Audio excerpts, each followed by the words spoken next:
Okay, you can start when you're ready. Great, thank you, Christine.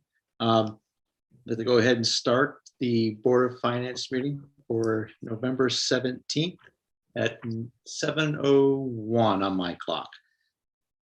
I'm Paul Simons, the Vice Chairman of the Board of Finance. I'd like to go ahead and start with agenda item number 1 to introduce our new member, or returning members first, I guess. Mike Anderson, welcome back.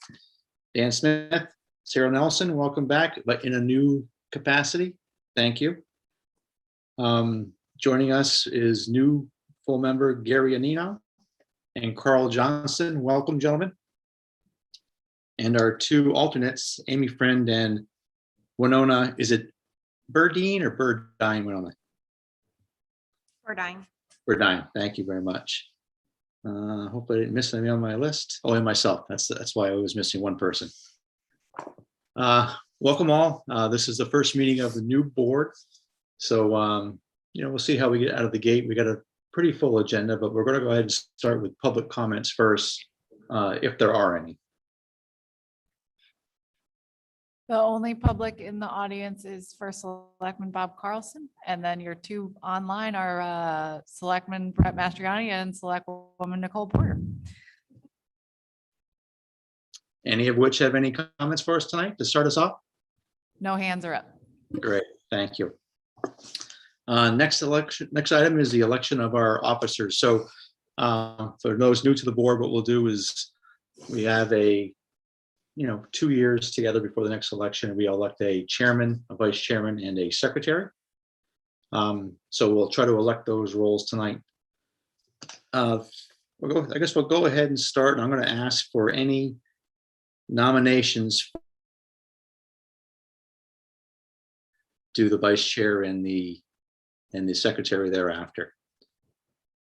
So with that, can I ask the full members if there are any nominations for chair for this session? I would like to nominate Paul Simon as chair of the Board of Finance. He's currently the vice chair. I think he would do a great job as a regular chair. I would put forth Paul's name if he accepts. Thank you, Dan, for that nomination. Do I have a second for me, Paul Simons, as chair? I'll second. Was that Sarah? Yes, Sarah Nelson. Thank you very much, Sarah, for the second for Paul Simons. Are there any other nominations for chair for this session's Board of Finance?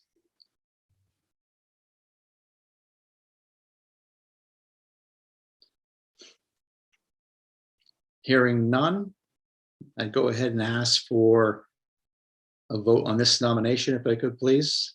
Those voting yay, if you can go ahead and raise your hand. I should be able to account for you on the screen.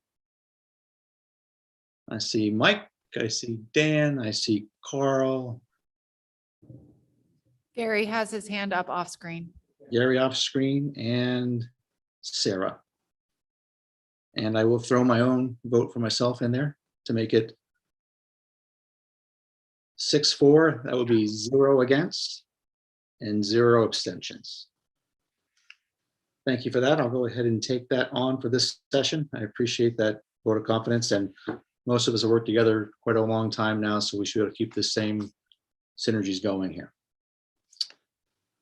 Next, I would call for any nominations for the vice chairman. I'd like to go ahead and nominate Mike Anderson as vice chair. If I could request a second, please. I'll second that. Thank you, Dan, as a second.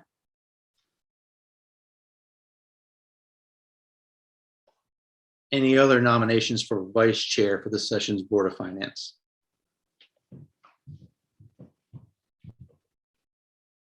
Hearing none, I'll go ahead and ask for a vote for vice chairman for Mike Anderson for this session. All in favor signify by raising your hand, please. 1, 2, 3, 4, 5. Gary hand. Thank you, Gary.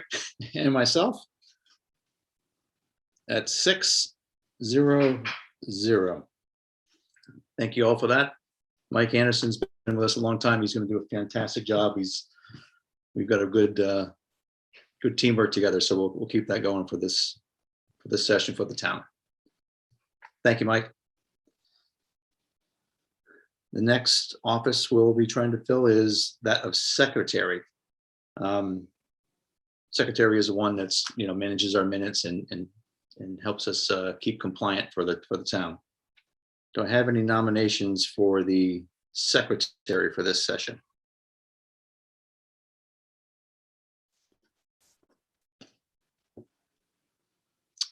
If we don't, I'd like to go ahead and nominate Sarah Nelson, if she's willing, for this session's secretary. I'm wondering if anybody wants to be the secretary, if there's volunteers, just throwing that out there. Well, that's fair. I mean, I would have thought that someone, if they were interested, would volunteer themselves, but okay. I'm certainly willing to do that if anybody has a yearning for the role.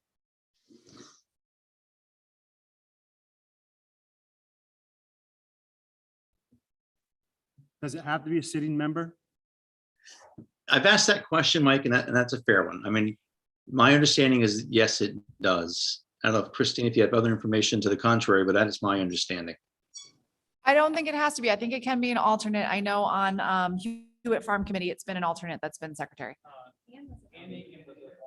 And Ann Aiken, well, I don't know that she was officially secretary.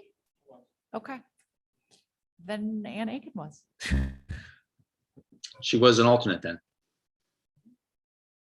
Oh, I see Brett has some comments on this. I go ahead and recognize Selectman Mastriani for some comments on this. He may have some guidance for us.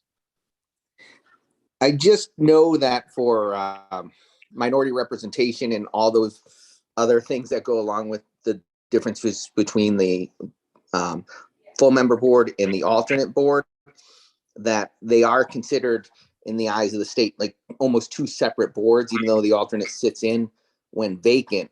So I know Ann was the secretary in the past for a bit, but legally, I'm not sure that's legal. It might be something you just want to check, because in all my experience with it, it's never on an elected board. It's never been talked about and officially ruled on that an alternate can be because you should be a seated member as you're a member of the executive board.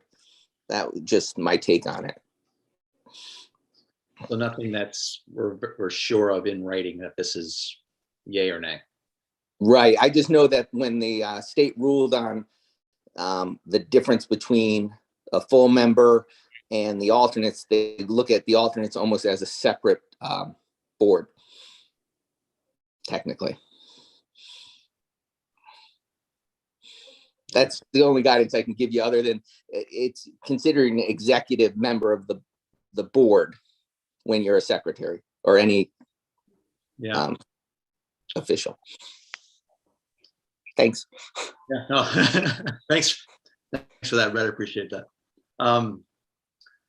So I don't know that we have a real clear understanding if there's anything. Well, can I speak? Oh, please go ahead, Mike. Just looking at our handy dandy handbook, What were they doing for fundraising? I believe it was a get together, or maybe Dan or Brett could explain better. I was stuck on the number. They just helped. I'm not sure what that is. Anybody that was interesting? According to this, the officers of the Board of Finance is required to choose one of its members to be chairman. So obviously that's a sitting member, and to select a clerk. I did see that. Yeah, page So that's 2 or 3. kind Yeah. of language. Selecting a clerk doesn't necessarily have to be a member of the Board of Finance at all. When we had our, building committee, we had a secretary that wasn't even part of the board. She was paid to be there. So, yeah, in my opinion, person who's taking minutes and calling and they only call the meeting at the behest of the chair. Right, right. So So you're in a place where you think any of us could be indeed, full member or alternate could be fill that role. yeah, technically they're called the clerk under the statutes. So based on that, I guess I have a comfort level to say any of the 8 of us could, perhaps besides Mike or I, but any of the remaining members, alternate or not, could fulfill this role if everyone's comfortable with that. I'd nominate Amy to be the clerk. Second. So I guess I have to backpedal a little bit. I did nominate Sarah.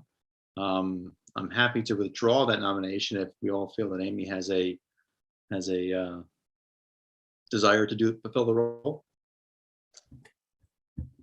Actually, why don't I go ahead and do that? I'm going to withdraw my nomination of Sarah, There you go. and then we'll start again. I agree with that. Okay, Sarah. Okay, so I heard a nomination for Amy Friend from Mike Anderson. And the second was Dan Smith. Dan Smith. Do I have any other nominations for secretary for this session for the Board of Finance? Hearing none, I go ahead and ask for a vote for Amy's nomination for secretary. Signify by raising your hands, please. Thank you, Gary. 1, 2, 3, 4, 5. Myself is 6. This is where it gets quirky. Amy, you can't vote for yourself because you're not a seated member. So I'm going to say 6-0-0. And Amy, you are in roll short of someone telling us we did something wrong here tonight. Thank you, Amy, for taking that. Yes, thank you very much. It's a rough job and we do all appreciate that. I bet you Sarah does more than anyone. Okay. Next agenda item I have here is correspondence. I've received none. I have had some informal discussions with Christine and our first selectman about protocol for tonight. They were both very, very helpful. Other than that, there's been no formal correspondence that I've received. Paul, I have one thing. We did receive the paper copies of the 2021 audit. So I do have those here if any Board of Finance members want to take them home. It's a paper copy of the full audit. We have one copy of the single state audit. So I can either email that to you or you can see it on the website. And then Paul, if you want to stop by town hall at some point, I can give you your paper copy as well. Well, great. Electronic is fine with me. Thank you very, very much. And the audit is posted on the town website already. Great. All right, I've recorded that. Amy, I am taking some notes tonight, so if you want, I can do this tonight's minutes, and you can pick it up after that, if you please. All right, so that's it under correspondence. I do have previous minutes. I put them a little earlier in the agenda. I have one set of minutes from November 3rd. Thank you, Mike, for letting us know when they got emailed from Antoinette. They came to us on the 4th. Has everyone had a chance to view those minutes? They're pretty succinct. I actually wasn't at this session, but there were some public comments that Sean Murphy talked about the appreciativeness of the auditors. Went over the draft audit. We accepted the draft audit. Selectman made a request for $7,500 that was not acted on for some permitting software. Sarah took care of us with her budget reconciliation policy. Thank you again for that. And previous minutes were discussed, and Mike went ahead and talked about the Board of Finance member handbook. So that was minutes of our minutes. Does anyone else have any? Well, I just have a comment and just how to, on the call to order, I just think, just flip flop the absent for you. Oh, Everyone's gotcha. present and then they have the names, and it should be absent Paul Simons, because it seems like you're in, but then absent is the time. I see. Okay. That's only, it's, sorry, it's just a technicality. No, that's My fine. last name's S-O-N, not S-E-N, on number 8. Those are the window people. You're funny. Yep, okay, the window people. All right, so we'll switch the absence and the window people's name to Mike's actual name. All right, so I'll make those changes to this. direct- You're not. That I move to approve the minutes as amended. Second. Second Mike from and Dan. Mike and Dan, thank you. All in favor of approving the November 3rd minutes as amended, signify by waving at the camera. Gary? Thank you all. 6. Sorry, it's going to be 5-0, and I will abstain since I was not there at that meeting. Minutes are approved.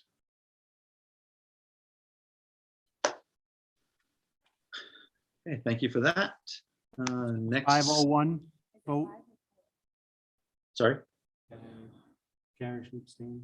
yeah, 501. I had to abstain since well, actually, Gary, you weren't even, we were sitting yeah, there. he wasn't even seated at that point.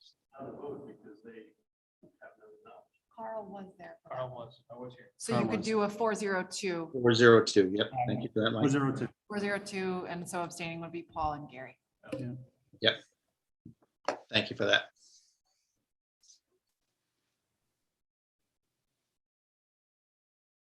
Okay, if nothing else there. Annual report update. I know that is another discussion that Mike and I had that needed to be on the agenda when we talked. I don't know, Christine, if you have any updates from our various teams on the annual report? Yep, so everyone except for 4 departments or boards have submitted their annual report, so I will send a very polite delinquent notice to the 4 that have not submitted, and I will start putting everything together so that we can hopefully have that posted on the website prior to the start of the budget process. Has Christy, Board of Finance submitted? Yes, they have.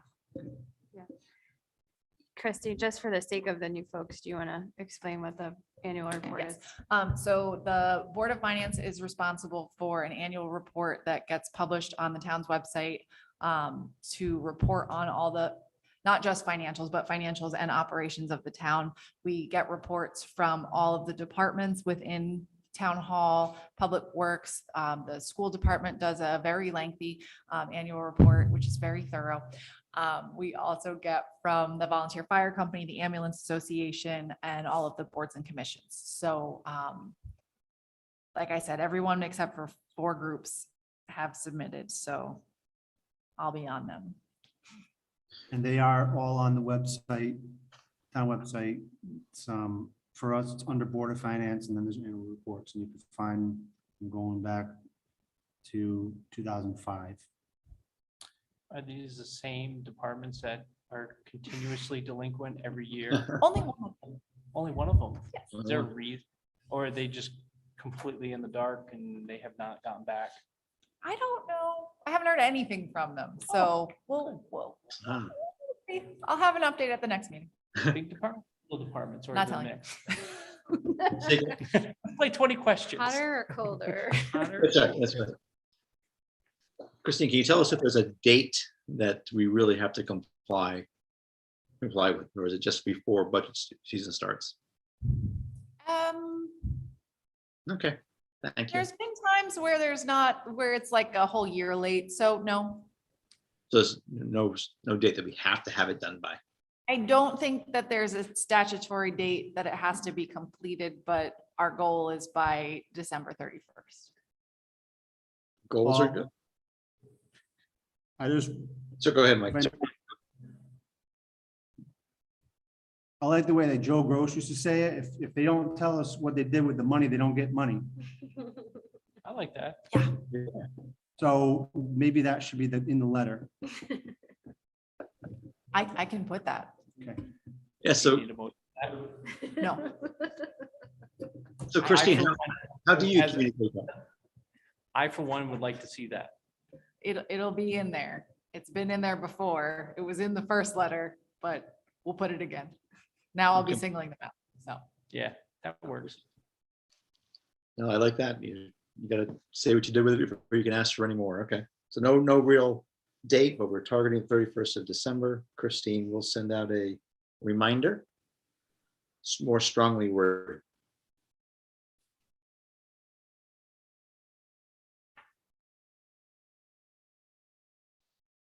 Anything else on that? no, No, okay. Thank you very much. So next line item would be for us to set our tentative meeting schedule for the next calendar year. Christine, again, I'll lean on you. I think you had some target dates for us or some proposed dates. yes. So I apologize, Paul, to the people in person. I handed them a paper copy. Okay. So it's it's the first and third Wednesday of the month for January, February, May, June, October, November, and December. July, August, and September are only once, and it's the third Wednesday. And then March and April, because of budget, I have 3 meetings on there. The one thing we need to discuss, the annual budget hearing is supposed to happen no less than 2 weeks prior to the annual town meeting. The annual town meeting by ordinance is the first Monday in May. So this year that's May 2nd. Early. Yes, May 2nd, which would put the latest to have the budget hearing, which is typically when we have the budget hearing, as April 18th, which is the Monday of public school break.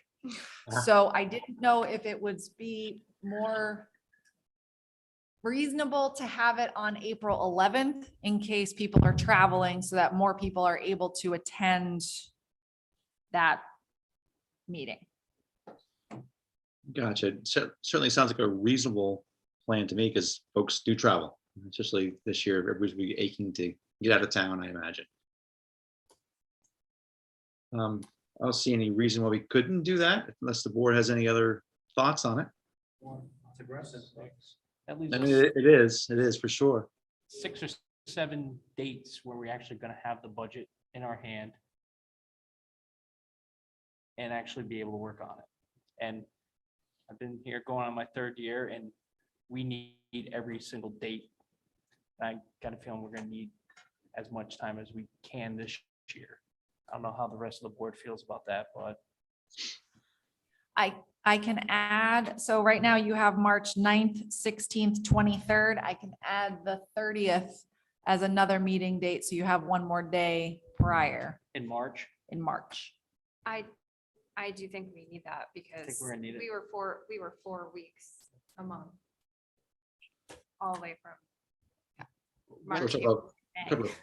when do we actually sit down with the Board of Selectmen and the Board of Ed and actually the boards to start going over the budget? We have When not created the budget schedule yet because the new Board of Selectmen was seated yesterday. Historically, Historically, we ask for them to be due to the Board of Selectmen in early January. I feel like nobody made the early, and I don't know what Nobody years did. prior, but nobody makes the early January. So it's almost like just, everybody ignores it.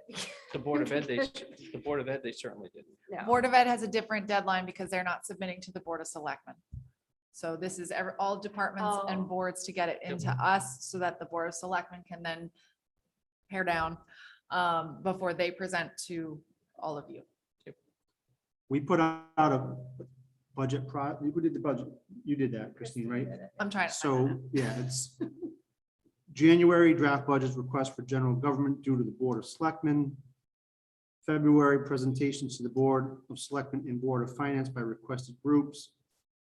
Budget revisions by Board of Selectmen to general government's budgets. March.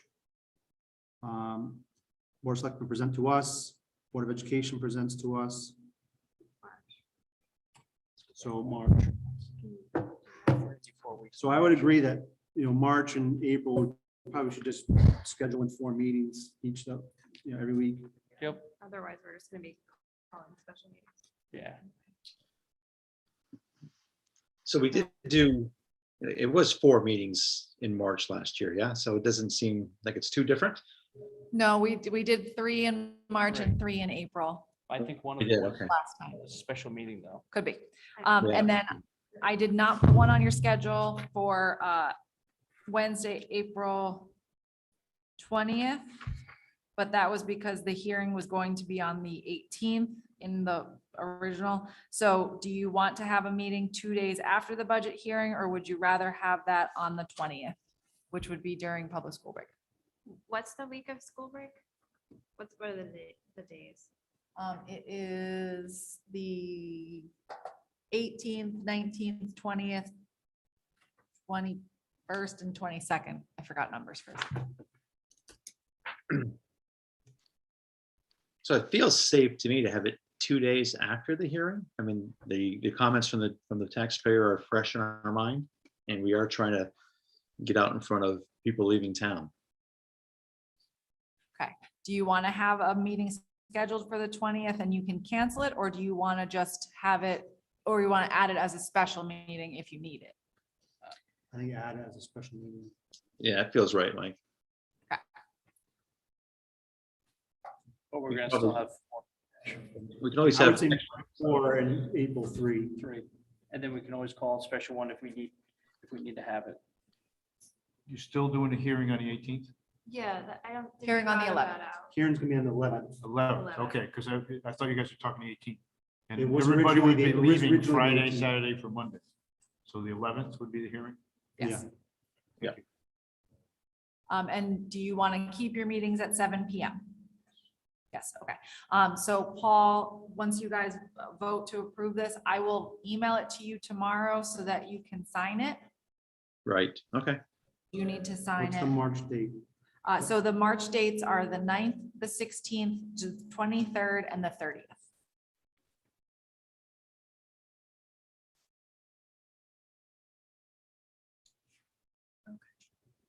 So then Is we'll there- have the budget hearing on the 11th, and our next meeting will be the 13th in April, which is actually pretty good. Be fresh. Do we need the October? 2 days in October? Is there statutorily, do we No. need to have so many meetings? No, it's just historically you've had one for July, August, September, and then back to 2 for October. I think the 3rd page of the handbook Mike sent out would just, we're having them at regular intervals, I think is the only requirement there, so. With the new reporting model that we're gonna follow, the first meeting of the month is when you would get your monthly reports. And they would be for 2 months prior, because we would have closed out that month with Board of Ed and everything should be reconciled. So at the October meeting, we get the August report? And when do you close that out? Like, so if you're, so I noticed for July, August, September, you kept the middle of the month. I'm assuming because the reporting would then be ready. We just historically have done it on that one. It interferes less with holidays. If it's the 3rd week than the 1st week with 4th of July and Labor Day week and beginning of school and all that. August, not so much, not a holiday, but. I mean, so I don't think there's a strong pro or con either way. I think the extra meetings at sort of the off season allow us to do some of the cleanup work, look at policies, talk about stuff that we don't usually get to talk about during the budget cycle, but I don't know that one meeting extra in October makes or breaks that, so I don't If we have need a- it, we can always call it. Yeah, That's, Right. I don't know how you feel about it. I don't have a strong feeling one way or the other. If we, I think historically this is what we do, and I think it's a good thing to stick with. I mean, I'm fine with it either way. I was just saying, my one question is, like, Christine Wagner asked if we're meeting on the 1st of December of this year. 1st of December, Mike? Yeah, it should be on our cycle if we're going every other week. Right. it'll be on the website. I'm pulling it up. So does she have concerns about that? It's not a concern. I guess with their schedule, Board of Education happened to have a meeting on that same Wednesday. It's both the 1st and the 15th that you guys double up. You need to have the meeting on the 1st because that's when you're going to review the RFPs, the proposals for the audit. We might just have, if they're gonna be in here, she doesn't think they're gonna be done by 7. They're not scheduled to be in here. You Then- are. They've Oh. been told that it's not available. So we're not. You're not in conflict. You have the room. Just trying to be accommodating. You have to meet because we have to approve the auditor before January 1st. Yeah. So and it could snow. don't you say that word.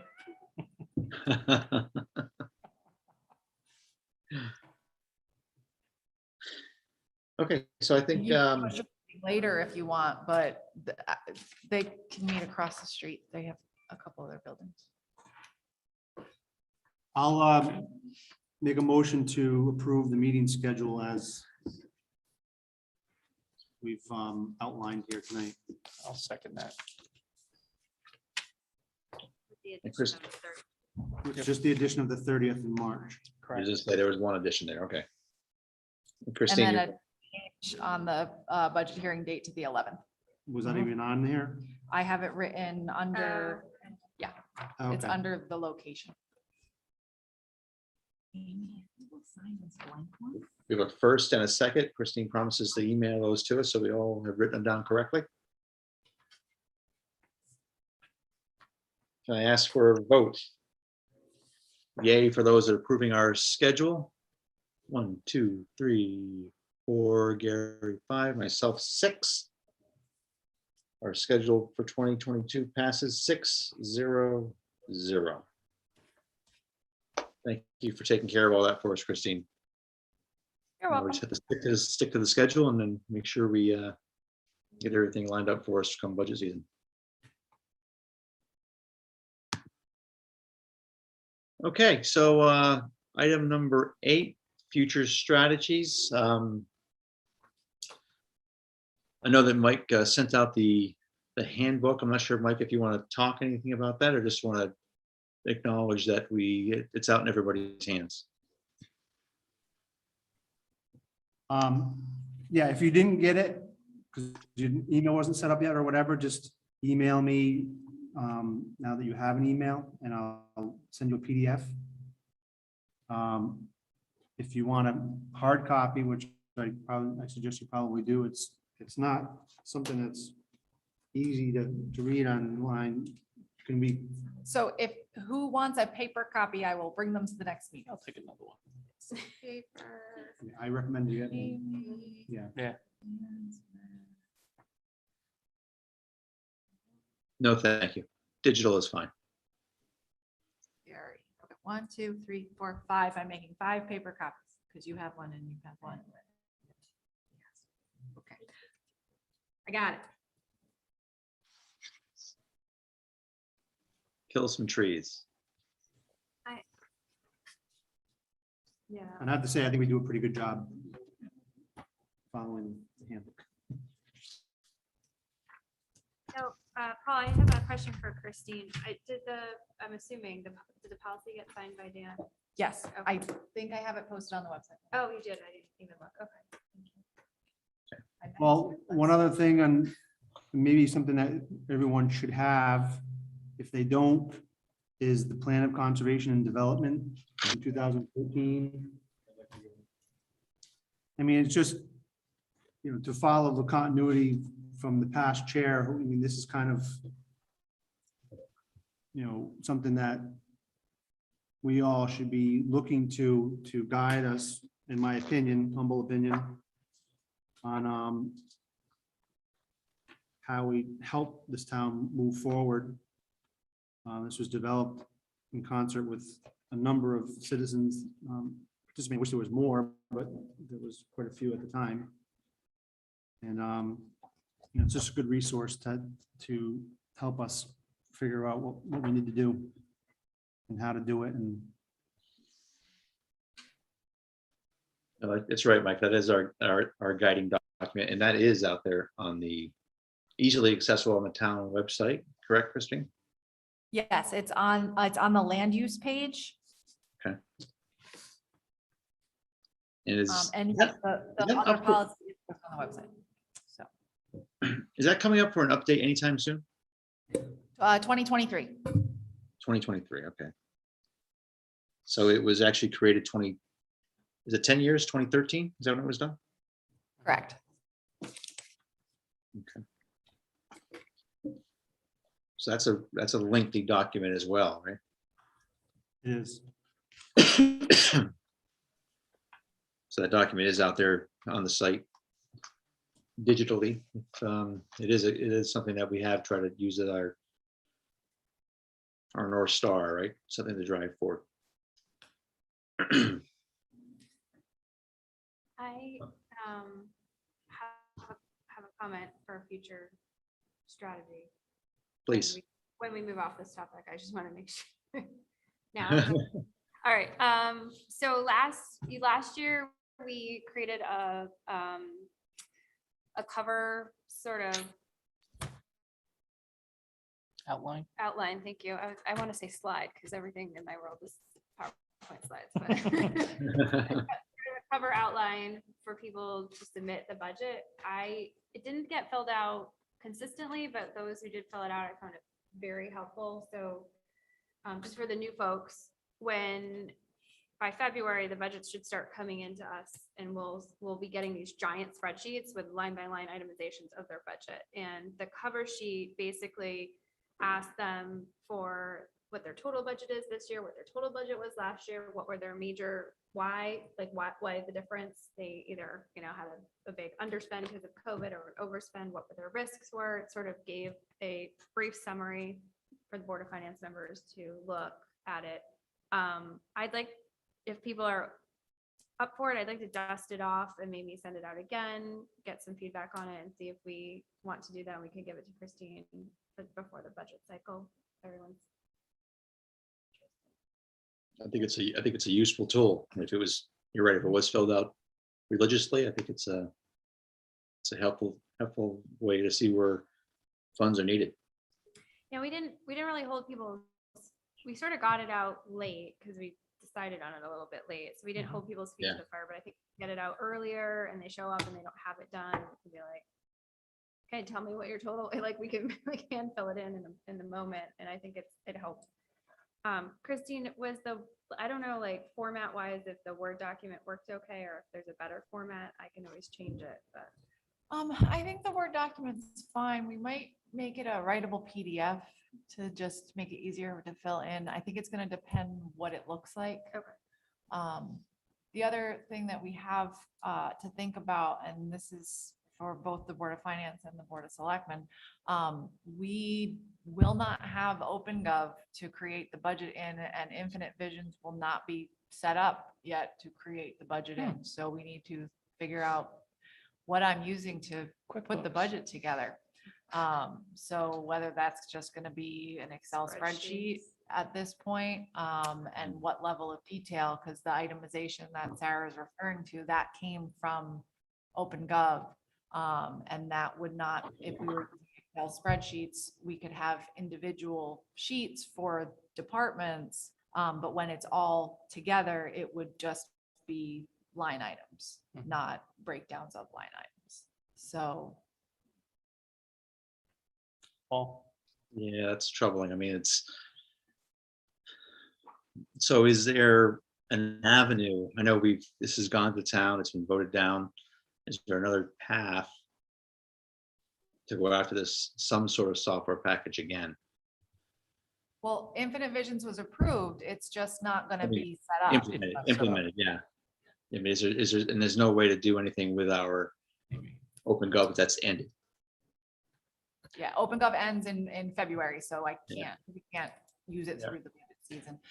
Dan has a comment. Mustafa, I would think about like, what, 4 or 5 years ago, that's how we were doing the budget through an Excel spreadsheet. And we would, 3 years ago, we would sit here and I would be sitting over in the crowd and they would manually do the budget and they would change the numbers and everything. And if we have to do it this year, I'm Yeah. sure that file's floating around there somewhere. and Oh, I- we can use it. It's It's just- just, I'm just saying it's not gonna have the itemization in it that we had, like the level of detail and the breakdowns within the lines as you had with OpenGov. That's all. I just want people to understand it's not going to look like it's looked since I've been here. And I think that's another thing where I want to kind of segue into is as a board, we always ask for a lot of detail. In the past couple of years, we've asked, we want to see the checks, we want to see everything. I think us as a collective whole, we need to come together and find out what truly we want for numbers, how detailed these numbers are before we start going out and asking for budgets. What we don't want to get into is we kind of chase the tail and like, hey, we want this, but then we want more, and then we want more, and then we keep on moving the goalpost. And I think we owe it to Christine and the rest of the boards and commissions out there saying, hey, these are the numbers that we want to see. This is the level of detail that we want to see going forward throughout the whole year on reports, budgets, any information that we want. Kind of like set the precedence of this is what we are looking for as Board of Finance. Go ahead. Elsewhere in the world, when finance sets up the operating plan for the following year, they send up a standard budget template. The level of detail that rolls up to that is individual to the department. So there's no reason why Christine couldn't issue a standard budget template for everybody to submit on. If the Board of Ed or other groups have umpteen detail behind it, that's fine. We can have access to that should we have to drill in. But the budget template should be able to be set by the Board of Finance to say, submit in this format. So if it's an imported sheet in Excel for this year to bridge the gap, cheat sheet comes in, and then you link the cells. Is this not feasible?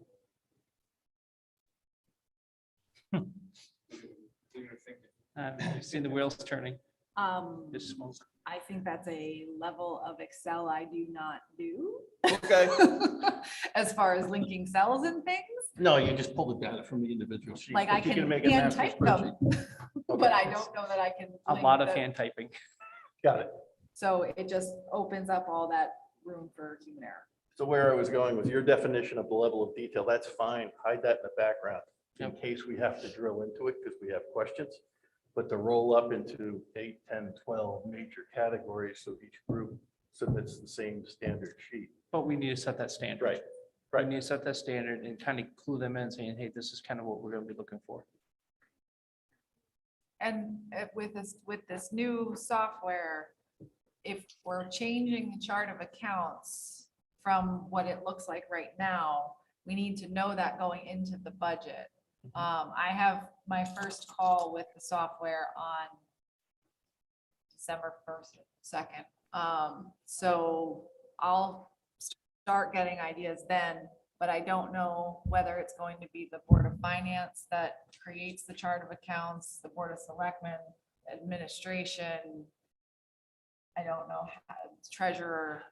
I don't know how all that works. As the auditor said, it's not ideal for our town to fully morph into the UCOA, the Uniform Chart of Accounts for the state, but to use some sort of a hybrid of that and what we're using right now.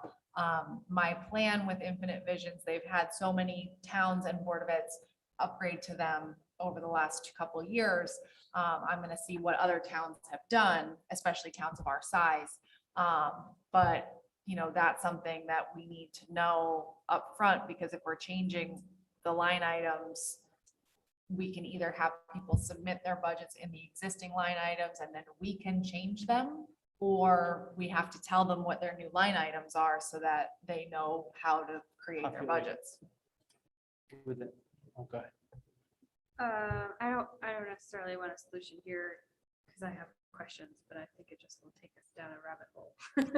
But I think, the Board of Ed uses it now, and the level of detail we've gotten from them for their budget has been sufficient. They have not created their budget in Infinite Visions yet. They have not yet. They were No. using OpenGov. So the OpenGov, every time we got it, it was in an Excel. So you're dumping it out of OpenGov into an Excel. So I'm trying to be optimistic, irrationally optimistic. That is like my code name. Just reuse the template that got dumped out of OpenGov. I have manipulated that so much to eliminate cells that have nothing to do with what we're actually doing.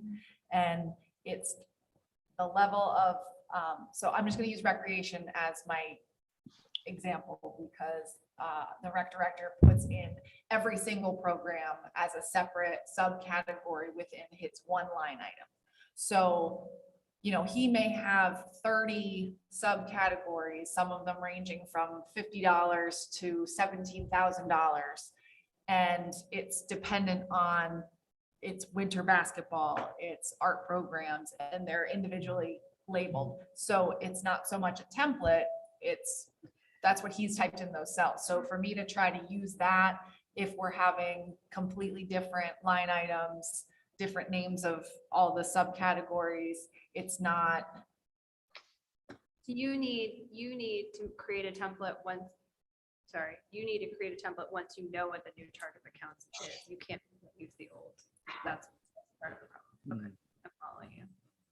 So, and if we're just if we're keeping the budget apples to apples, then again, in his one account, in that original budget, like the first few drafts that you'd see before we get to that budget hearing, you're seeing the level of detail where that one line item is actually 20 rows. Right.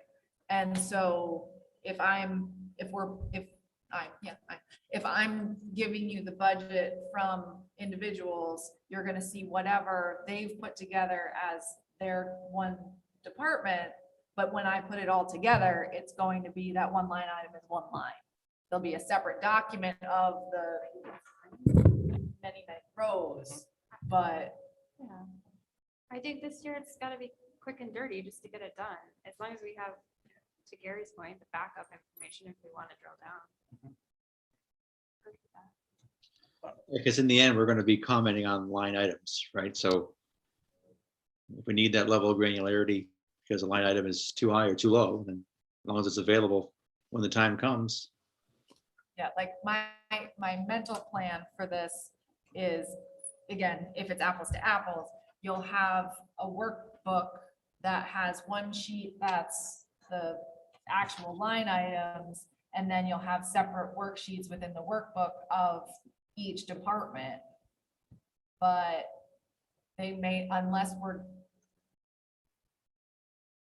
I don't know that I can send them everybody's different, so I don't know how I could have a template spreadsheet that they're all gonna fill out that then would all look standardized.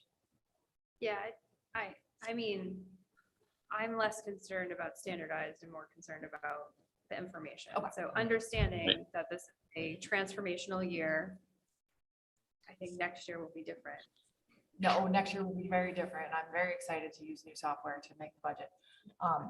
OpenGov was a very good There's budget somebody builder. optimistic.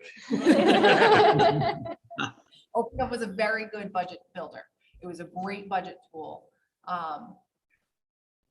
It did that piece very well. Yeah. But I think having a whole software system that does everything very well will be exciting. And also ties it all together, because right now we would build the budget in one software, and then the accounting generalist would then have to input the budget into QuickBooks. Yeah. And now it'll all be in the same software. So in my head, we hit a button and it just is approved and goes in. I don't know if that's actually how it works, but that's where we are right now in my head. Great. So our strategy for the future under future strategies is morphing some. We're looking forward, Christine, to see what you can build for us. Yeah, so I think potentially moving forward as we're doing this software, you may want to have a standing line item on your agenda, just Infinite Visions update. Okay. So that if there's questions or things I need to get from you or things I need to tell you, we can just kind of keep it in the background, because it is supposed to be a 12-week implementation period. So I obviously, my first meeting with them is in December, so I don't actually think the implementation period will start until January. But I should know sooner rather than later if we need to update, how much we need to update the chart of accounts moving into the budget cycle. Okay. Makes sense. And then if you have specific things you need us to sign off on, whatever. I know I'm talking a lot tonight. I was just looking back through my notes around this time last year, and we gave the board, I believe the Board of Ed, we kind of like set around December, what the expectation of what we wanted, what was palatable on the Board of Finance to have it come back to. I know, I think last year I put it, have a 0% increase on both the Board of Ed and the Board of Selectmen. And I think we settled at 2.5% for the Board of Ed. And we didn't give any direction to the Board of Selectmen. I wondered from the board how we felt about giving them some guidelines on what we thought would be palatable again. The Board of Ed seemed like they were going to use, they used last year zero-based budgeting, where they started off and they grew their budget off of that point. The numbers really came out well, how we liked them. For Selectmen, it didn't work as well, but I was just wondering from the Board of Finance, what everybody's opinion on was that going forward. I've given some direction to both boards as guidelines. We did last year. Do you ever look at past actuals, where they ended the year? And build off of that as opposed to flat to last year's budget? So see where you ended. If you had some cushion left over, start without the cushion and build your budget. Yeah, but we have seen that, Gary. I mean, there's often givebacks. Now this year, I'm not sure if you're aware, but the Board of Ed has a non-lapsing account. So any budget dollars they don't use, they can maintain. Board of Selectmen's budget would be a little bit different, goes back into the general fund. So I think we do see that, and it's certainly something that comes part of the whole process when we go into it. So Another how do you- thing that's gonna be interesting is going to be what is actually in that non-lapsing account for the Board of Ed. If there's some kind of a cushion there, how does that influence our decisions for the following year? So it's going to be an interesting year, not only with the software, but with these new bits. Yeah, I agree with Gary. It would be great to see the detailed actuals. Like, we know what the actuals are, but I don't know that, because I think I asked for it and I don't think we got to see it, which is like in the audit report, right? In the audit report. We use the audit report. We have to be able to just like keep that in front of us. These last 2 years have been an odd year. Mhm. Odd years. So there's savings in areas you would normally have savings, and expense in areas you don't normally have expense. So going forward, maybe that'll be easier to do. It's gonna be a little quirky this year. But it's on the audit reports, we're going to look at the past year Right. on that. So you're going to get some skewed numbers on that whole thing. You're going to see, well, you didn't spend, I should say, hypothetically, $500,000. But you're going to have to look 3-4 years past and prior to that. Yeah. Yeah. That's a level of detail I don't think we can readily just. Well, you could look at a 5-year thing of what was budgeted, what was actual, what was budgeted, what was actual in almost all of these departments. Do we have the software to be able to do that? Because we didn't have OpenGov. I mean, is it, I mean, we could pull on the town side. We could pull reports from QuickBooks. But it would be 5 separate reports. It wouldn't be tied into one report. Like you would do each year as its own separate report. right? We have that in my office. We can monthly, you can say, you know, what is it year to budget, and you can go back as far as you have. Over, under, yeah. I can't speak for the Board of Ed. I don't know what they have. I don't know what they have. I mean, they've migrated from Phoenix to Infinite Visions in the last year was their first full year with Infinite Visions. I don't know. I mean, all that information is in all the previous audits, so you could pull their detail from there. That the budget's not in the audit, right? Just the actual spend.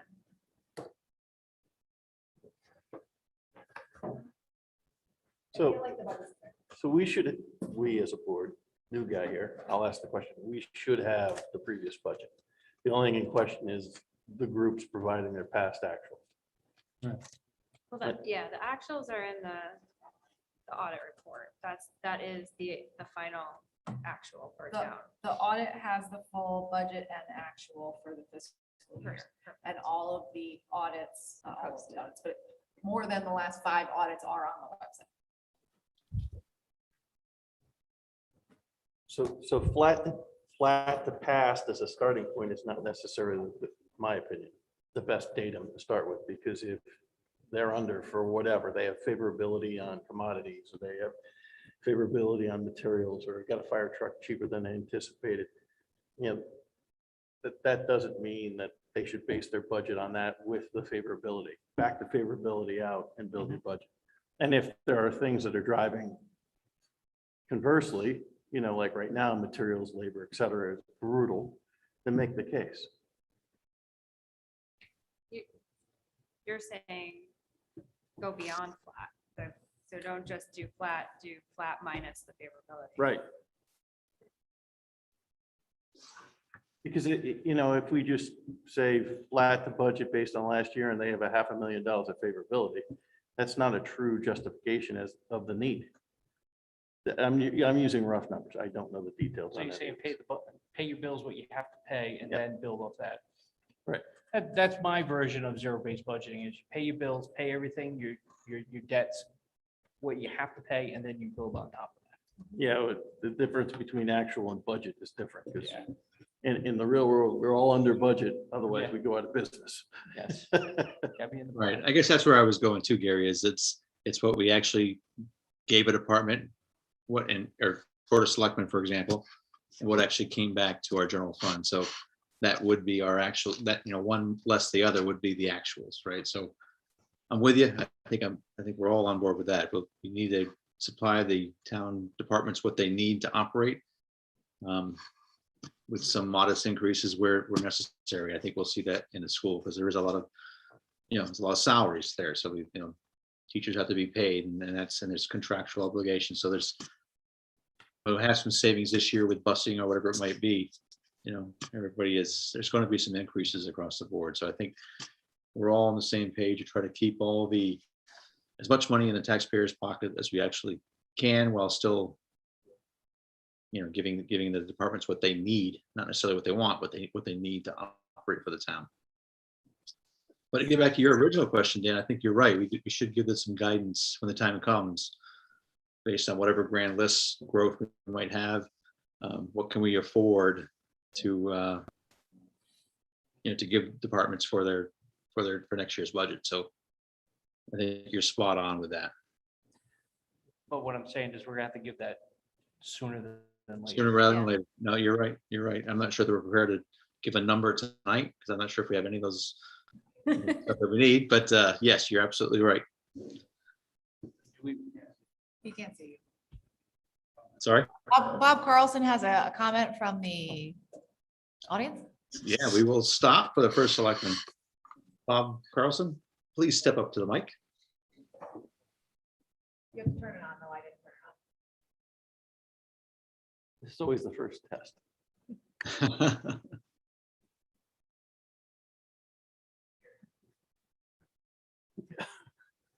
It's a mulligan. Should have stayed over there. All right, so I'll just kneel here at the feet of the Board of Finance, which I'll be doing for the next 5 months anyway. So a couple of comments and then one offer from me. First, I'm very excited about this Board of Finance. I see a lot of energy, new faces, maybe old faces, but I think this is the Board of Finance. It's a new era. We had the same chairman for 10 years and now things are going to change a bit. Dan did a great job, but I have total confidence in this. The members that are on this board now, both the seated and the unseated members. And I think that's, I think we're gonna do some great things over the next few years with this board. Secondly, for a minute, just think about what it was 4 years ago before we had an admin finance director. Can you picture North Soington without Christine and all that she does? I don't know how they did it. When the first selectman was in charge of doing this, me being a new first selectman and with new board of selectmen and a half of a new board of finance. So Christine, I can't imagine if you weren't there, what it would be like right now. One comment about what you were just speaking about, the easiest thing to do is ask for a zero-based budget. And, you could do that tonight, just okay, zero. But I think because, as Sarah mentioned, the last few years have been so different, where they've saved money in some areas because of whether it be busing, after school activities that couldn't happen. So I think that last 2 years were kind of you just can't look at what the budget was and what was spent. At the same token, we know that we have contracts, and those contracts that was mentioned that we're obligated to pay those contracts. So you almost have to think of it, whatever the increase was, if it's 2%, that's part of the next year's budget. So I think Daniel was saying you're considering those when you say zero, they're already in there. So just be careful when you come up with that. I think it's not as easy as when you have 5 consecutive years without some of the things we've just gone through, because then you can go by history, but we don't have the history we've had in these last 2 years. And the non-lapsing fund is something different that you'll have to consider. The last thing is I have a bit of an offer. We know that when Dan Spring was here, he was able to do a lot of training, especially with new board members, and I'm doing the same thing with the Board of Selectmen. We're going to be doing some, I'm going to call them field trips for now. We're going to call these meetings, so they'll be listed as meetings and noticed as meetings, but we're doing field trips to the transfer station, the fire company, the highway garage, the town-owned properties, Hewitt Farm, Senior Center. The reason we're doing that is because those are all people that we give money to in the budget. And I know when I first sat on the Board of Selectmen 4 years ago, I didn't know the difference between a skid steer and a dump truck. I didn't know the difference between a tanker truck and a ladder truck. So I think it's good to have, when you're talking about a budget, kind of more of a base knowledge of what we're talking about. If we say, in the budget, there's $20,000 earmarked to the Gallup House on Hewitt Farm. I don't know how many of you have been to the Gallup House, or what we're even talking about, or Hewitt Farm in general. As we live in this town, we don't always see these things up close. The transfer station is always a big number in the budget, but do we know how the transfer station works? And if I say bulky waste area and permit fees, and do we need a new truck to haul to Lisbon every week, because that's where we have to dump that's where we have to dump the trash, and we have to pay for that. So I'm going to set up these meetings over the next 2 months. Unfortunately, they're going to happen during the days, and I know a lot of you work, but I can give you a schedule when we set them up. Once I hear more from Nicole and her schedule, because she works Monday through Friday also.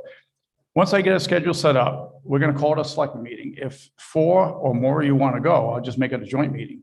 If it's 3 or less, we'll just make it a select meeting and you can join us. So I'll put the schedule out there, and if 1 or 6 of you want to come, you're more than welcome to, if it fits into your schedule. But that'll happen probably through the months of December and January. Again, just so we're sitting down when we talk about the budget, there's a better idea of what we're talking about. Because a lot of times we just don't know what these things are. So that's it. Good luck to you all, and we'll be seeing a lot of you, I'm sure.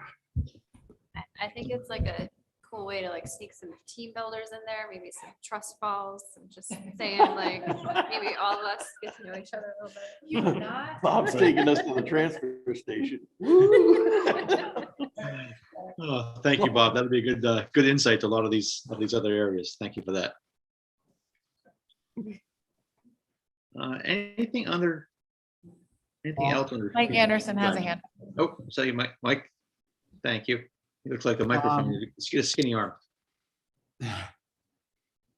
One thing we could possibly do, and you look at these annual reports, some departments do a fantastic job of putting in, what they were budgeted and what they got actually. And that's what the whole point of it is for them to say, hey, here's what we did last year. Here's what you gave us for money. Here's what we used. And really it should be,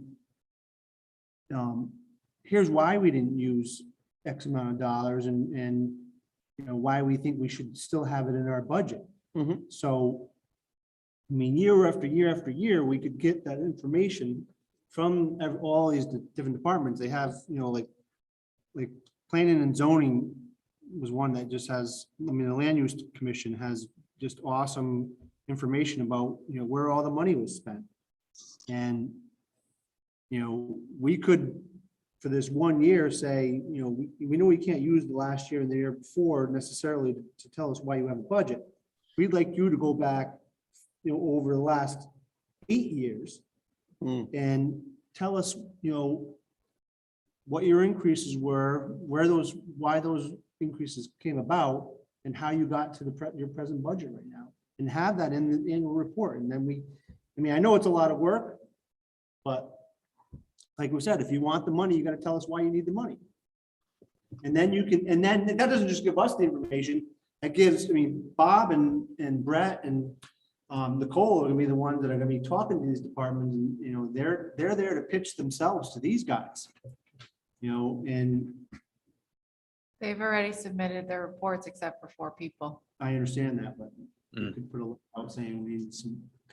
And my other concern with that is if you're looking at the past 8 years, you may have had complete turnover in 2 years, 4 years. It might be a totally different staff person. It may be different board members. They may not know why, if you're looking that far. But it's a level of effort, it's the level of detail that like Gary is talking about is you're gonna present this, but it's all the back matter. It's all the fluff that it's gonna support what they're getting now. It's only gonna help them. Right. It's only gonna help their cause by having all that information. And honestly, they probably should be having that information. It should be as simple as, well, we spent this on this. If they're not doing it, it's a level of effort they probably should be doing and level of detail they should be having. So I would recommend that you incorporate that in your cover sheet for the budget, if that's the information you're asking for, since they've already had to submit the annual report and most of them met their deadline. So it's a level of fiduciary responsibility that anybody who gets town funding should be able to provide. And you don't have to make it hard and fast 8 years.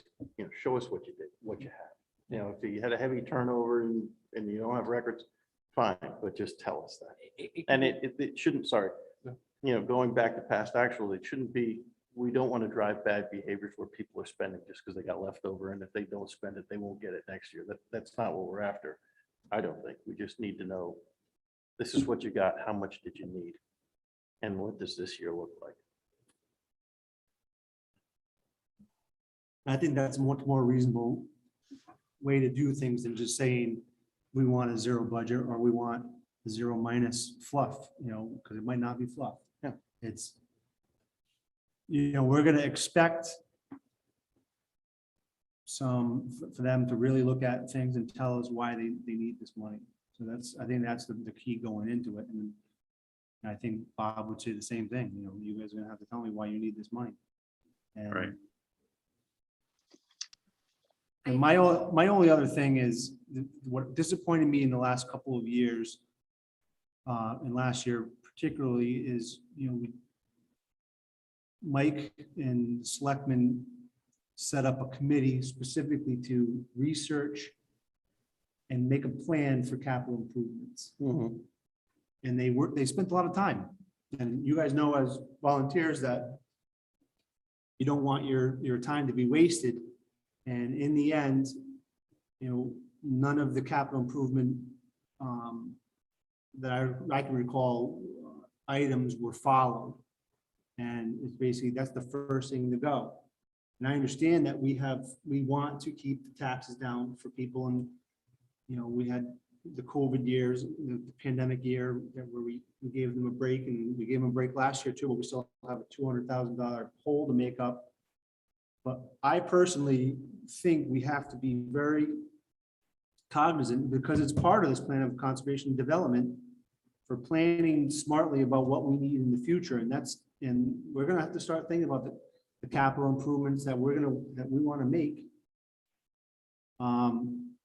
to keep pushing this town forward and get the burden eventually off of the taxpayers by getting better industry here, better, shops and whatnot. I think Mike, oh, sorry, did I interrupt somebody? Yeah, sorry, Bob is talking without a microphone. Oh, no, you can't do that, Bob. Deal before us.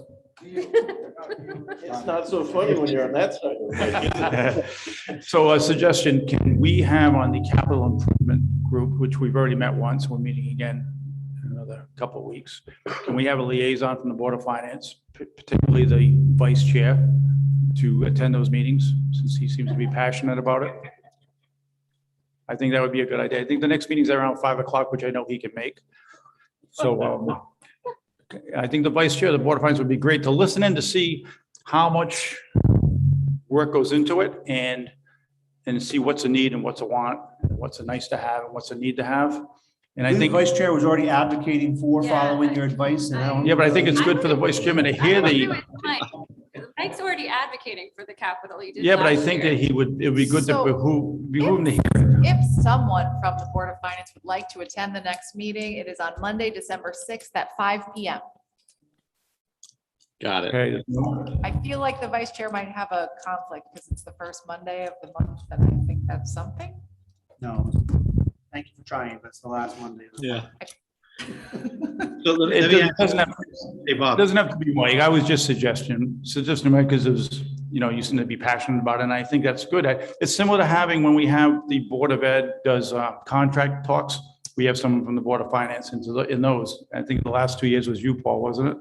it was in the, indeed, yes. Yeah, so it just gives them more knowledge to bring back to your board, because they were sitting there and listening to how it happened. And I agree, we cut a lot of, that's the first place we cut out of the budget is the capital. And pretty soon, we're not gonna have trucks that run and things that work. And then we're gonna have a big problem, because then our capital budget's gonna go through the roof. So that's it, So thanks. Bob, let me ask you before you step away from the mic. I know I've seen in the paper for other towns, they're using some of these rescue funds for capital improvements. Have you thought about strategically how we would put something together for North Stonington and how we can use that for capital here? Well, that'll be part of the, I really haven't announced this yet, but we're gonna have a community conversation on January 8th on a Saturday, which is two parts. One's gonna be the 298 building, and part two being, we're gonna make a comprehensive plan on using the remainder of ARP funding. So we can talk about it then. It's still very early in the budget season. But there's also guidelines on what we can spend the money for and what we can't. And we have to make sure we stay within those guidelines. Yeah, that's why I was kind of surprised to see other towns using it for, capital improvements for buildings, for example. So I don't want to call it free money, but if it's money that does not impact the taxpayers' wallets, we should really be looking hard at that, in my opinion, for some of these capital bits that often get whacked out of our budget. So when you attend the community conversation on January 8th between 9 and 12:30 in the morning, Yes. you'll be able to be in a breakout group and express those concerns. And then we'll bring that to a town meeting and probably a referendum after that. So, but I agree with you, but we just have to stay within the guidelines, and we're going to try to have someone there that can instruct us on what those guidelines are to make sure we don't put something that we shouldn't be approving. Great. Thank you, Can't Bob. use P- Sorry. Yeah. Can't use P words on. Bob, I wasn't suggesting that someone from the Board of Finance not go to the Capitol. I think both Mike and I were definitely frustrated last year when capitals kept getting cut. So I was wondering if other folks who wanted to learn more about capital, Gary really wants to go. I'll be there, Bob. Oh, You want the committee? No. He could be the representative for you guys. Yeah. That works Yeah. for me. Perfect. There you go. Thank you, Gary. You hear that, Paul? I did indeed. Future strategies, Gary and Nino working for Bob. Thank you. I got a quick one. The capital committee has, capital funds committee has not been disbanded or anything, right? It's still an active.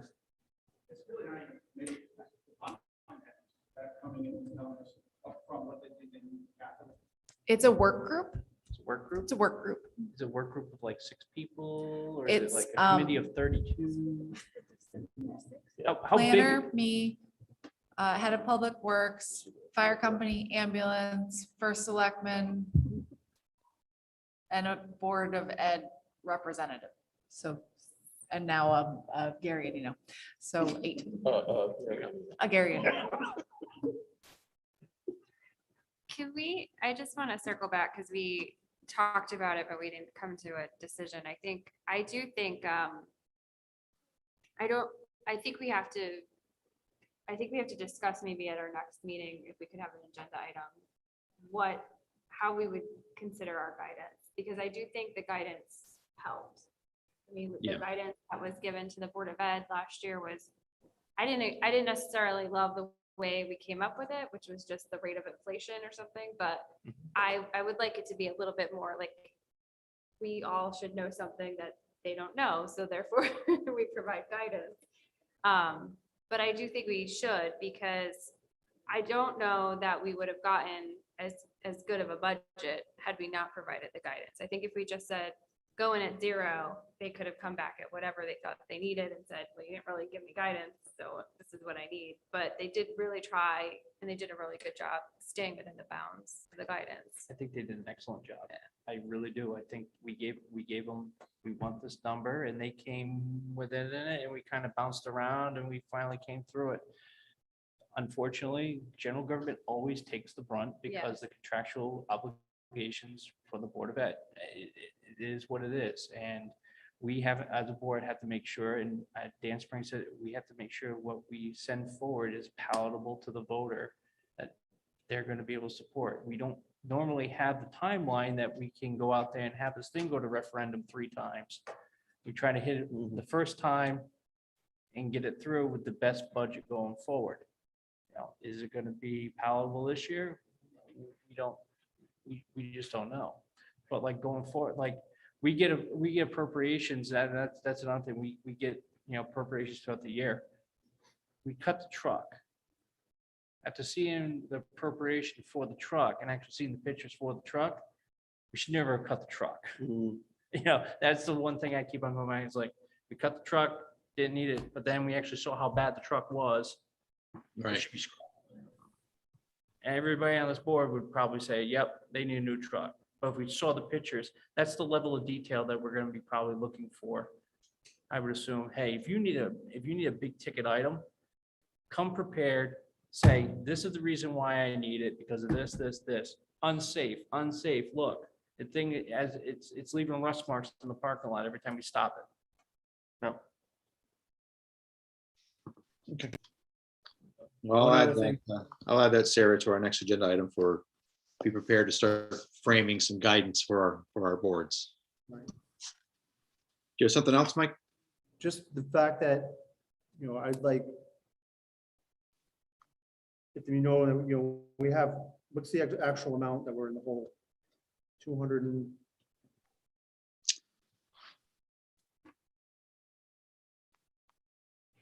$193,999.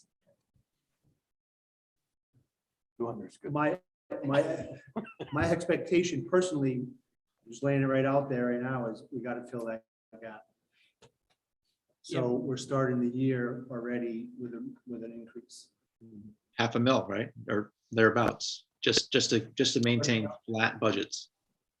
It's like 0.4. So that's got to be part of the guidance that we're giving when you tell have every single conversation with every single department head and with the Board of Education that this is going to be part of the expectation is filling that gap. So we're already going up. I totally agree with that. I think if we're upfront with every single board commission out there saying we have to fill, I think it's 0.4, we have to fill 0.4 mil right off the bat. We ain't going to the undesignated fund. That's the same thing we had last year, right? So I mean, Same we thing we start did off- last year. You know, it's not gonna be fun, but we can't fault it. We're gonna be upfront with people this year. It is what it is. so you guys suggesting perhaps that we have something in our mind, no more than a X mil increase. Everybody has to fight. We don't know what the capital is going to be, and I don't want to go into it saying that we're not going to raise the mill rate this year. I don't. We know we are. We don't know what we We're know. going I mean, to. we already know that we're going 0.4. Yeah, we're going 0.4 already. Right. It's going to happen. So, but is 2 the number? Is 1.5 the number? The expectation is to say that if we want to be able to put money into capital, you're going to have to find savings elsewhere. And that's the message. Right. You know, we've been cutting capital, and it's really untenable. So find the money elsewhere. Yeah. I have an out of the box idea. Is it possible to get all the board chairs in one room and during a Board of Finance meeting, say, hey, and tell them, hey, guys, these are your marching orders. Kind of tell them, this is how it's going to, as a big joint meeting. I mean, you could, but it's not just, it depends on how you look at the budget, because Yeah. it's not just boards that are putting forth budgets, it's departments within the town, it's Well, volunteer fire company, it's ambulance association, it's the library, it's all the social services, which those then fall under the Board of Selectmen. which we only need their one representative because everything kind of funnels to the Board of Selectmen, but all the ancillary departments outside of that, would that, I don't know, as a board, would that help to make sure everybody understands there's no, like, I mean, when they come to us in Confusion. February, the big ones come to us and tell us. After they've put together their After they budget, put- I'm Dan's talking about saying before. before. I'm talking about before, if we're gonna go out there and say, hey, guys, this is the situation, we have 0.4 right off the bat. Bob Carlson and everybody else from the Board of Selectmen can come, but all the other departments that they would report directly to us, we can tell them, hey, right off the bat, this is the state of the town. We have to make up that. Why wouldn't we just issue guidance in writing? So it could Ex- just be, as opposed to pulling everybody in the room. However we want to do it. So I'm just I think Put it out there. I think you started off this conversation the right way, Dan. I mean, it's really offering guidance. And I think it's for us first to determine, what do we think is palatable to the town? Is it a 1.5% mil increase? If that's the number, I'm just work with me for a second. 0.4 is already off the table. So now we have 1.1 mil increase, or $650,000 to split between the 70% that goes to the Board of Ed and the 40% that goes to the Board of Selectmen. Just very rough numbers. Is that how we kind of go into the thing from the back end? Yeah, I think we bumped that up against what the new grand list looks like. Exactly. All that arithmetic has to occur. You're right.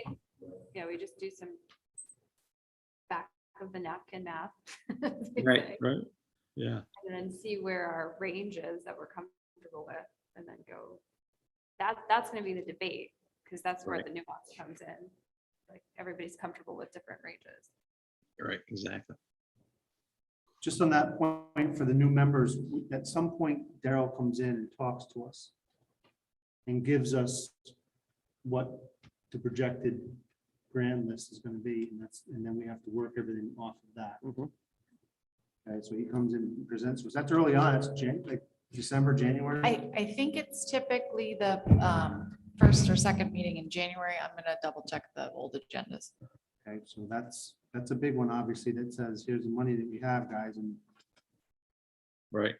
We've seen, other than last year with the reval, which gave us a good boost, it's, on its own was like 1% generally.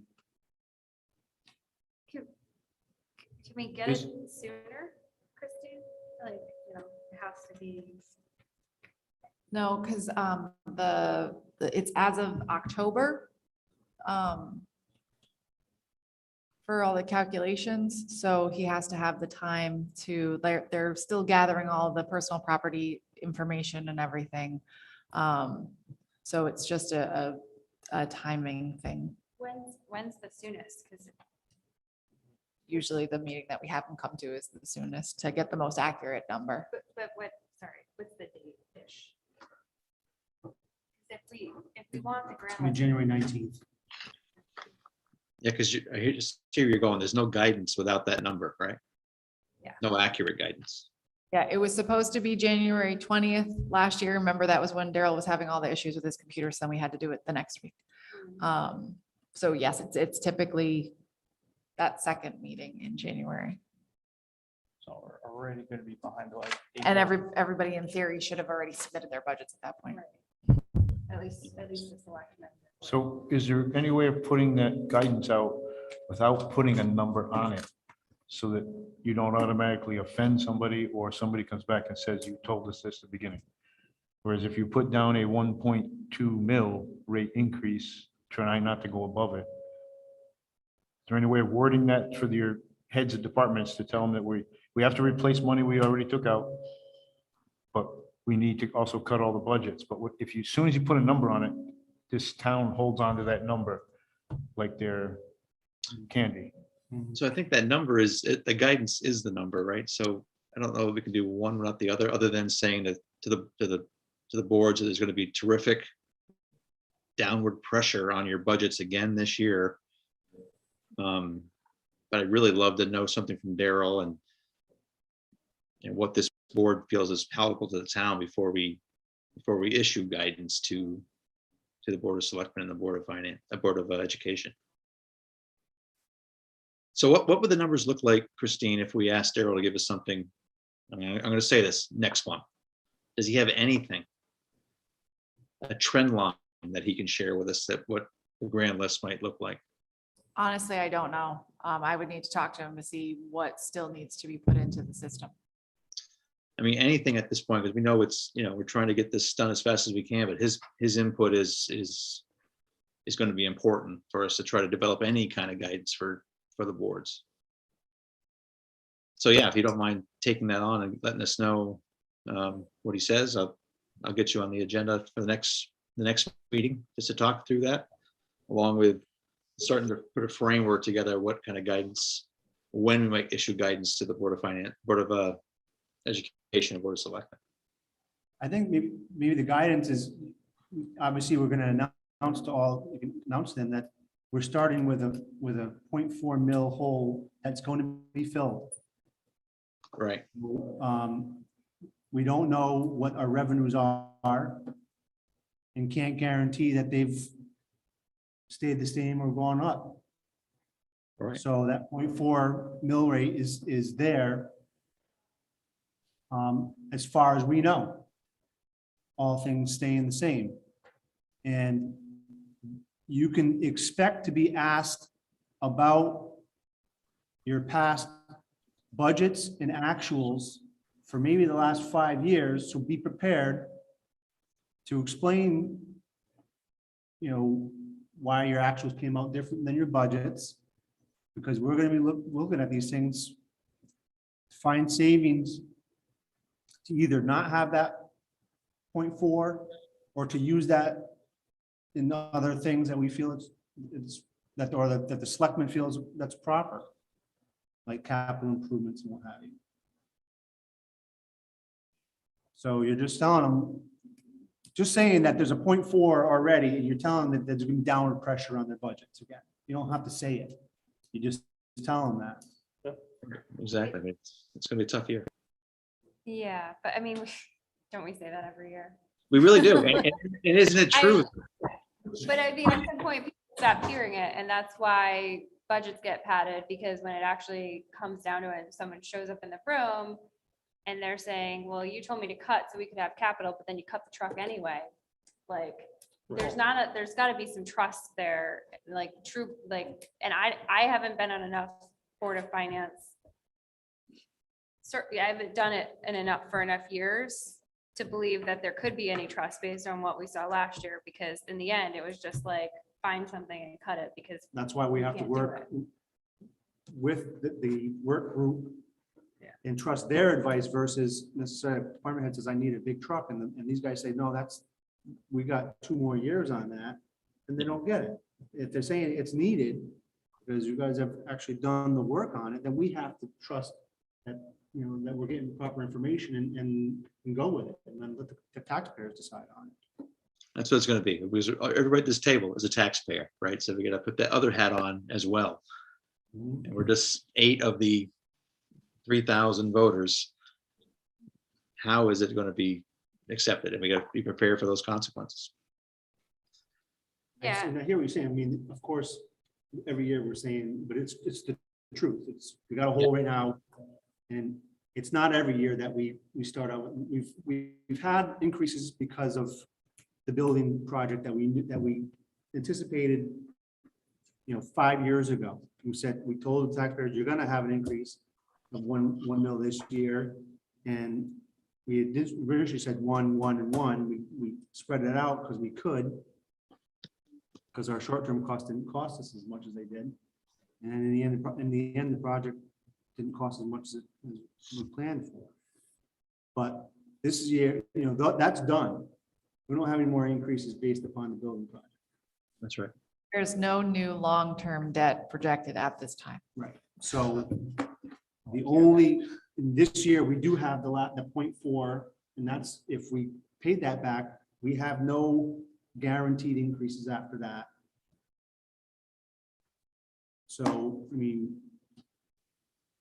we do have downward pressure just because of that. And Thanks, 100% Bob. agree. Not debating that at all, just talking about the human element of it. We sat 2 years in a row. I saw it last year, went through it last year, and I saw it the year before. Where members were literally like, oh, I don't think you need $4,000 on that, so I'm deleting it, right? So if I'm sitting on the other side if I'm putting myself in the shoes of a department head, I have zero incentive to cut anything, because you're just gonna pick and choose what you want to cut anyway. So that may be a conversation we need to have as a team to say, what are our guiding principles when we go in and review the budget? Do we trust the Board of Selectmen to make those line by line decisions? And if not, understand that person coming to the table, I don't see how we're incentivizing them to do what we're asking. Well, one of the past, in the past year, I think also 2 years, we've told the Board of Selectmen and the Board of Ed, basically, if you send us your budgets and we cut everything out of them and everything, but if you need that, come back from appropriation, come back from appropriation, or come back from appropriation. Are we going to recalibrate this board to tell them, put everything in the budget and don't do what we've been doing the last 2 years of coming back from appropriation, because that is going to affect the budgets, bar none. Because they're not going to put a truck, well, once again, I'll say, they won't put that truck, but they'll come back from appropriation for the truck later on in the year. Yeah. So for those things, yeah, I'm sorry. So those types of things, those one-time expenditures, again, capital would be good examples of those.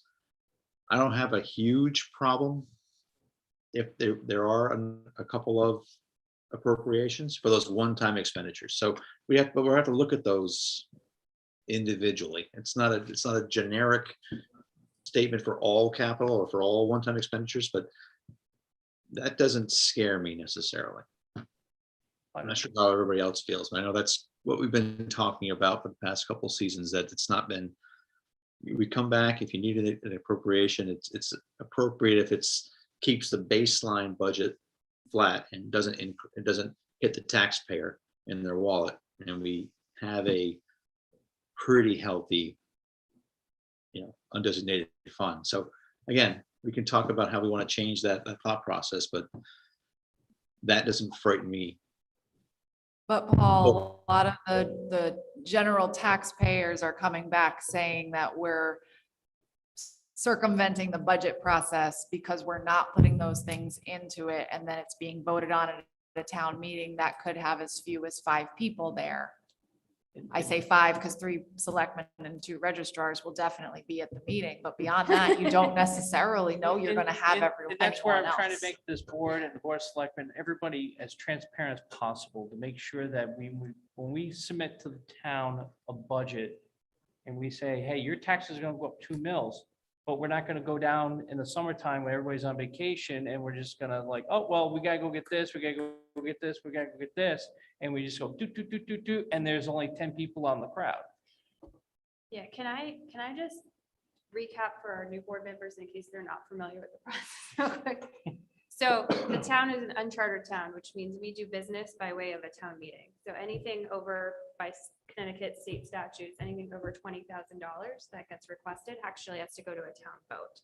So what happens a lot of times is when we try to pass a budget that's palatable. That is, I mean, that's what we have to do. We pass a budget and then the town votes on it. We want them to approve it. We don't want to go back 4 or 5 times. That's an expense to the town in addition to a suck on everybody's time. So if we pass a budget that doesn't have things in it that we need, and then the good thing about it is the reason why somebody might do it is because it keeps the taxes down. The appropriation doesn't come out of your tax. It doesn't come out of your tax bill. The appropriation comes out of our undesignated fund. So we do have some wiggle room in our undesignated fund to be able to do that. But it does tick off the town, quite frankly, and I don't blame them because we come back to them at every town meeting and they're like, but I already approved a budget and now it's the next town meeting. The budget just got approved like less than a month ago and now you're asking me for $64,000. So it is a fine line that we have to try to balance, right? I agree with both Dan and Paul. We should be putting stuff in the budget, and the irony is a lot of the biggest people who are complaining about the fact that we're coming back to them with more appropriations are the ones that wanted us to cut it out of the budget in the first place. Yeah, when we wrote the undesignated fund policy, it basically stated that it's for unforeseen issues. Right. Trust me, I know a lot about that policy. It's for unforeseen issues. Hey, truck broke down, the bridge goes out, unforeseen thing. We need new roofs somewhere. We need computers. All the computers got zapped in a thunderstorm with the crazy weather we've been having and everything. And we need to replace all the computers or some yes, I know. But it's for that type of use. It's not for budgeted capital items that should be in the budget. It should be items that, oh no, items. As much as Christine's just looking at me like, don't say that. Throwing all these things out there saying it's tax. But I think everybody in this room and either online can agree that the undesignated fund is, as Dan Spring would say, it's a sacred cow. That's how we get our great bond rating. That's how we're able to borrow to make the town go forward. The last 2 years, we've taken money out of that account willingly to help the town. I think as things have kind of calmed down, but appropriately, But unfortunately, it was just to balance our budgets, right? So that's, because we're spending more than what we collect. So we can't keep on putting the mortgage on a credit card. exactly right. So I agree, Dan, if we need operating costs to rise, taxes should rise to pay for it. We shouldn't be taking out of our savings account for operating budgets. For those one-time items, we can talk. And that's with this money taken out already. So we're at 14 and a half. The top level, I think it's 17 and a half. So we're like the auditor, like Sandy said, we're in a comfortable spot. We're good. But we do 2 or 3 more years of this, we're not going to be in a good spot. We're going to be down in the 12, 13 area where we could have an issue. I think now that we have a new board, we have I think we should talk about a couple years out, right? Like so I agree, Paul, I agree with you in terms of appropriations occasionally don't scare me. One, if we close like a budget gap, right? So, right, like we've been doing appropriations on top of using the undesignated fund to fill our budget. So maybe year one, and again, rough back of the napkin math we can do together at our next meeting. Year one is something like close the gap. We no longer are taking money out of our undesignated fund to balance our budget, but perhaps we have to have an extra appropriation or two because we don't want to like really hike up and then next year we should all be here together, which will be nice. We should be able to really look at sort of pushing to the level, Dan, that you're talking about, which is get the capital items that need to be in the budget, and let's stop treating them like, you know, a la carte later on as the year goes on.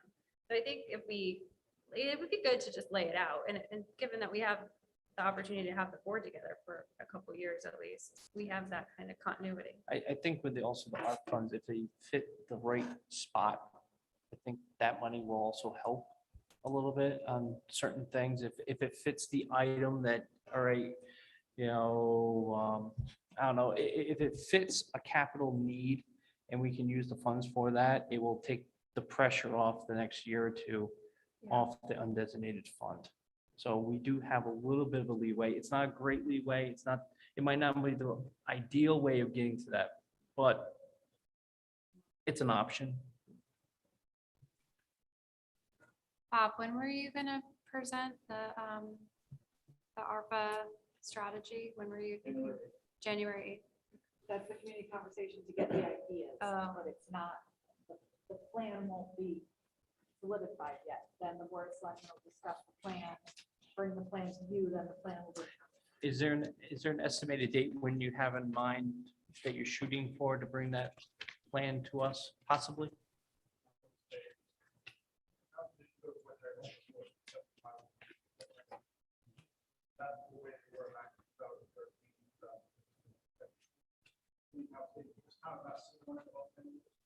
I know Bob is yelling, but I can almost hear him. Oh, you can't hear you.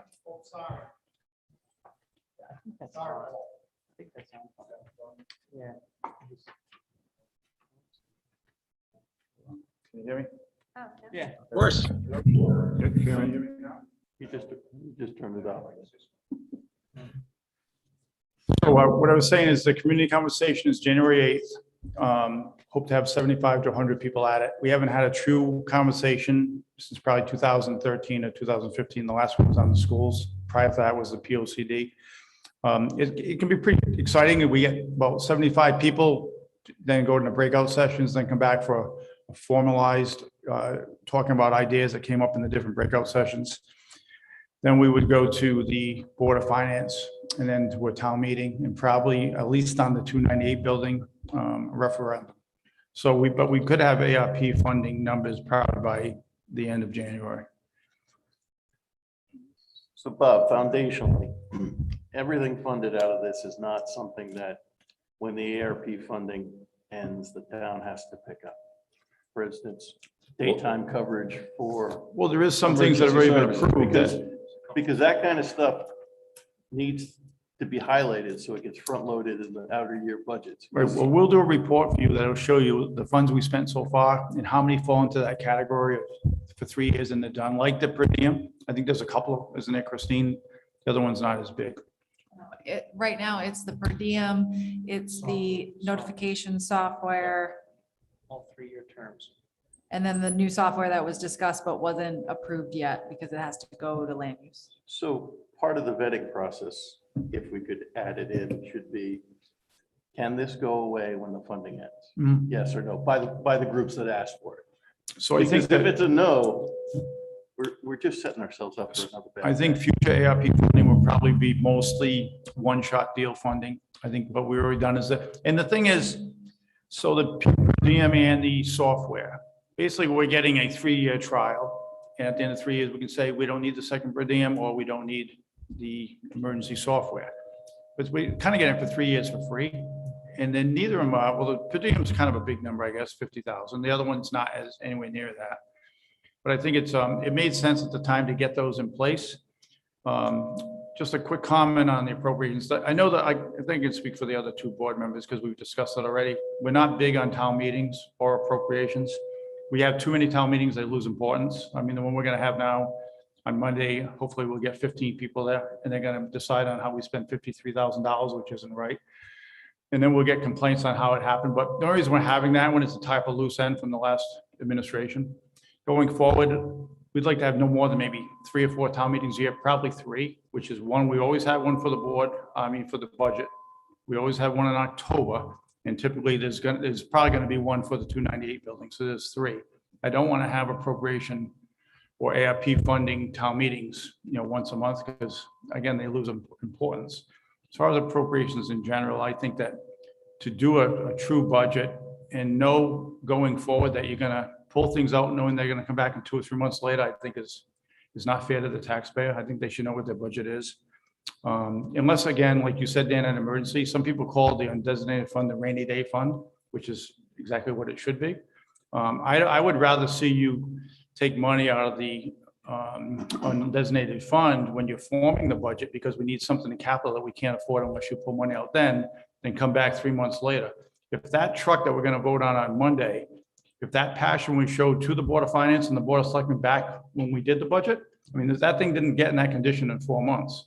If we would have seen those pictures, I'll bet you that the Board of Finance would have figured a way to keep it in there. Instead, it makes people question, well, did you know you're coming back in 3 or 4 months and you just wanted the budget to pass?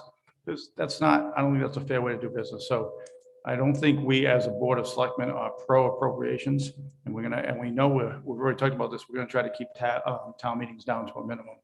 And so they become more important like they used to be. And when you get a true town meeting, you get 50 or 60 people out of it, you feel like that there's a voice. If you get 10 or 15 people, just those people that had nothing else to do that night, I guess. So, yeah, Mike. I think it takes us back to the discussion about the undesignated fund. Because I love your point about that's an appropriate use of the undesignated fund if you did a one-time expenditure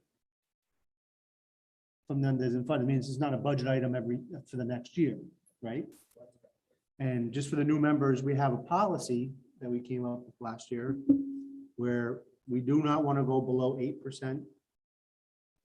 And we don't go above 17%. Because then we're just taking money away from taxpayers that are, it's too big of a piggy bank. So that's the numbers, right? 8 and 17.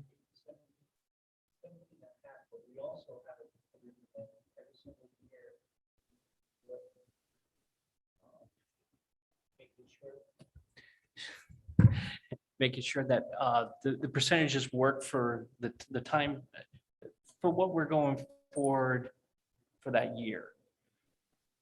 Also, we have a provision in there, so if we end up putting it this way, going to like 20%, we keep putting money in there, it prevents the town from growing into a huge piggy bank. You look at some towns out there that's got 35% of their overall operating budget in that saved.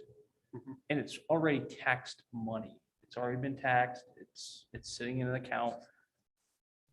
We have a fail stop, so we just don't keep on throwing money in there and turning into a huge piggy bank that we're just taxing for the sake of taxing to fill that void. So it would be a really, really good policy for you guys to review, because every single budget, that policy comes up and is discussed, how we're going to use it, if we're going to use it, and what's the current balance in that fund. I was just yelling at Christine, what are we currently at? That's what we're always asking, is what we're at, because that's what our bond rating is based off of. Borrowing, everything is based off of what we have in that account. So in the policy, it's a minimum of 8.5 and a maximum of 17. Oh, there you go. I knew there was a half percentage in there. And can you just explain to them what it is based on? It's based upon our total expenditures. Yeah, so it's based on the total budget for the current year. Yeah. So, And we have from last week, 327,443 million. I was like 300,000. That's not good, Mike. That's not good, yeah. Sorry. I will have the updated number for you guys with what's been used for the additional appropriations this year. I'll make sure you have that at the next meeting. Yeah, I thought it was just under 3 million now, but those numbers were moving a little bit. Yeah. 15.5% is what we have. At the time of the audit, yes, but we've already started expending more. Yeah, no, I mean, the auditor pointed out, which I thought was a really good observation. She's like, 3 million is good, but if you lose a bridge, that's $3 million. So like, no, you have so much money, so. Right. Okay, folks, so I got a lot of notes here, a lot of things to talk about for our next meeting. I know this future strategies thing kind of went pretty broad. I think it was a good discussion, but if there's nothing else, I'll make a motion, we adjourn. Second. I will second that motion. Who was that? That Mike? Yeah. All right. All in favor? I see some hands. All right. Thank you all. Good first meeting. We'll talk again in 2 weeks.